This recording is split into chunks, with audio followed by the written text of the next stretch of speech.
bon dia altra volta. Queria posar el contrapunt a la visió tan optimista del senyor Barber.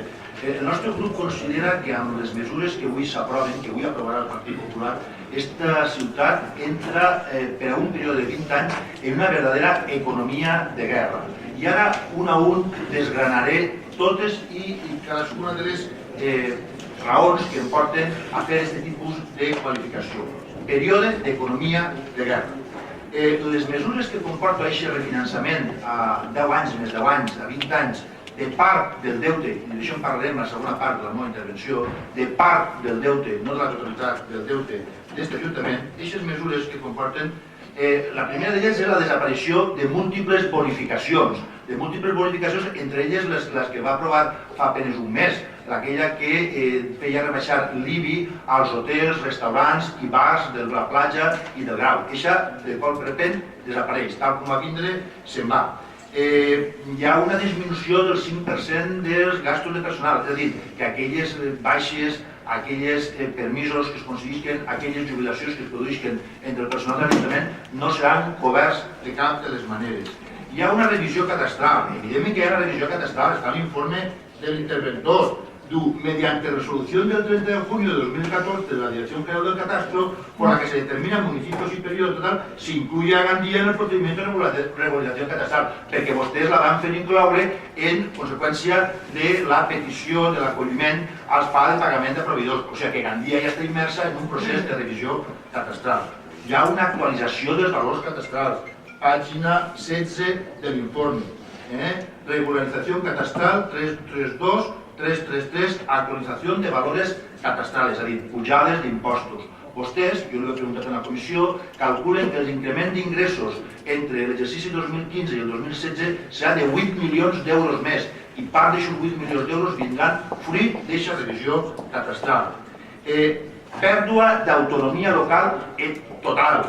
A partir d'ara, quan es vulgui aprovar un pressupost, primer s'enviarà al Ministeri i si el Ministeri li dona el vistiplau, després passarà per aquesta corporació. O sigui, aquesta corporació ja no serà sobirana per aprovar el pressupost de cada any de l'Ajuntament.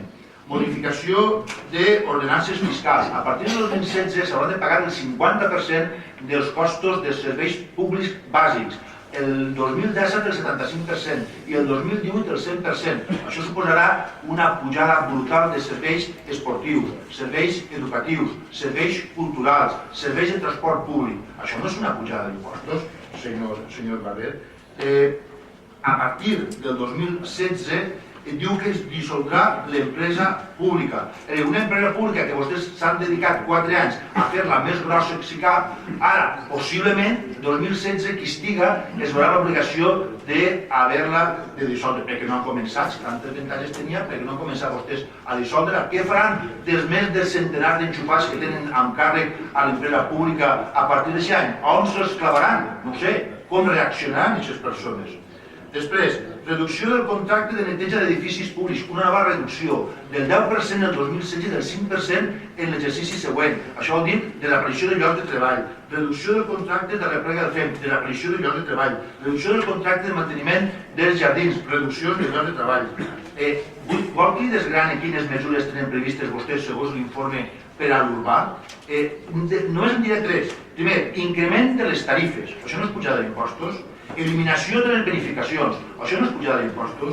Disminució de les freqüències de pas. Si al final l'urbanet passa cada 3 quarts d'hora o cada hora, al final no l'agarrarà absolutament ningú.